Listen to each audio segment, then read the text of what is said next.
ಕರ್ನಾಟಕದ ಒಂದು ಸಣ್ಣ ಊರಿನಲ್ಲಿ ಶಂಕರಪ್ಪ ಎಂಬ ಸಾಮಾನ್ಯ ಬಡ ರೈತ ವಾಸಿಸುತ್ತಿದ್ದ. ಅವನ ಜೀವನದಲ್ಲಿ ಸಂತೋಷಕ್ಕಿಂತ ದುಃಖ, ಕಷ್ಟ, ಕಾರ್ಪಣ್ಯಗಳೇ ಹೆಚ್ಚಾಗಿದ್ದವು.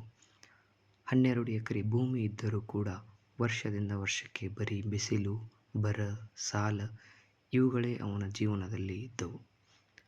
ಒಂದು ದಿನ ಅವನು ಮಠದ ಬಳಿ ಹಾದು ಹೋಗುತ್ತಿದ್ದ. ಅದೇ ಸಮಯದಲ್ಲಿ ಗುರು ರಾಘವೇಂದ್ರ ಸ್ವಾಮೀಜಿಯ ಭಕ್ತರು ಭಜನೆ ಮಾಡುತ್ತಿದ್ದರು. ಅವನು ಅಲ್ಲಿಯೇ ನಿಂತು ನೋಡಿದ. ಆವಾಗ ಯಾರೋ ಗುರುರಾಯರ ಮೇಲೆ ನಂಬಿಕೆ ಇಟ್ಟುಕೋ, ನಿನ್ನ ಜೀವನವೇ ಬದಲಾಗುತ್ತದೆ ಎಂದರು. ಆ ಮಾತು ಅವನ ಹೃದಯಕ್ಕೆ ತಾಗಿತು. ಆ ದಿನದಿಂದ ಶಂಕರಪ್ಪ ಪ್ರತಿದಿನ ಬೆಳಗ್ಗೆ ಮತ್ತು ಸಂಜೆ ಓಂ ಶ್ರೀ ರಾಘವೇಂದ್ರಾಯ ನಮಃ ಎಂಬ ಮಂತ್ರವನ್ನು ಜಪಿಸಲು ಪ್ರಾರಂಭಿಸಿದ. ಆದರೂ ಅವನ ಜೀವನದಲ್ಲಿ ತಕ್ಷಣ ಬದಲಾವಣೆ ಕಾಣಲಿಲ್ಲ. ಸಾಲದ ಒತ್ತಡ, ಬೆಳೆಹಾಳು, ಮಗನ ಅಸ್ವಸ್ಥತೆ ಎಲ್ಲವೂ ಒಂದೇ ಸಮಯದಲ್ಲಿ ಬಂದು ಕಾಡತೊಡಗಿದವು.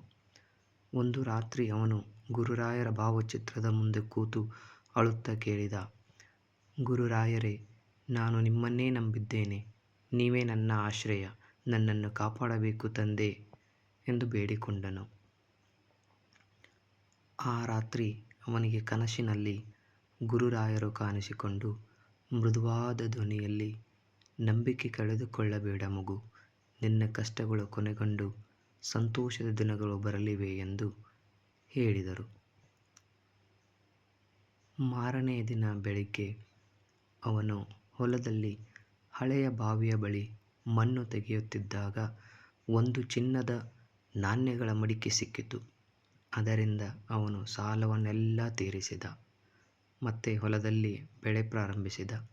ಇದರಿಂದ ಬೆಳೆ ಚೆನ್ನಾಗಿ ಬೆಳೆದು ಒಳ್ಳೆಯ ಲಾಭ ಗಳಿಸಿದ. ಅದೇ ಹಣದಿಂದ ತನ್ನ ಹಳ್ಳಿಯಲ್ಲಿ ಗುರುರಾಯರ ಮಠ ಕಟ್ಟಿಸಿದ. ಆದರೂ ಅವನು ಯಾವತ್ತೂ ಆ ದಿನದ ಕನಸನ್ನು ಮರೆಯಲಿಲ್ಲ.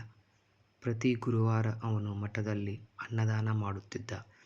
ಆತನ ಜೀವನ ಬದಲಾದರೂ ಅವನ ವಿನಯ ಬದಲಾಗಲಿಲ್ಲ. ಒಂದು ದಿನ ಊರಿನವರು ಕೇಳಿದರು, ನೀನಿಷ್ಟು ಶ್ರೀಮಂತನಾದೆ ಹೇಗೆ?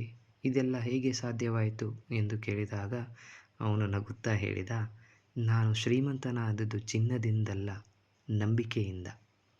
ಗುರುರಾಯರಲ್ಲಿ ನಂಬಿಕೆ ಇಟ್ಟಾಗ ಜೀವನದಲ್ಲಿ ಅಸಾಧ್ಯವೂ ಸಾಧ್ಯವಾಗುತ್ತದೆ. ಇದರಿಂದ ಒಂದು ಒಳ್ಳೆಯ ಸಂದೇಶ ಏನಂದರೆ, ಯಾವ ಕಷ್ಟ ಬಂದರೂ ಗುರುರಾಯರ ಮೇಲೆ ನಂಬಿಕೆ ಕಳೆದುಕೊಳ್ಳಬೇಡಿ.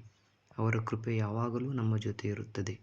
ಒಂದು ದಿನ ಬಂದು ಅದೇ ನಂಬಿಕೆ ನಮ್ಮ ಜೀವನವನ್ನು ಬೆಳಗಿಸುತ್ತದೆ. ಈ ಒಂದು ಕಥೆ ನಿಮಗೆ ಇಷ್ಟವಾದಲ್ಲಿ ದಯವಿಟ್ಟು ನಮ್ಮ ಚಾನಲ್ಗೆ ಸಬ್ಸ್ಕ್ರೈಬ್ ಮಾಡಿ.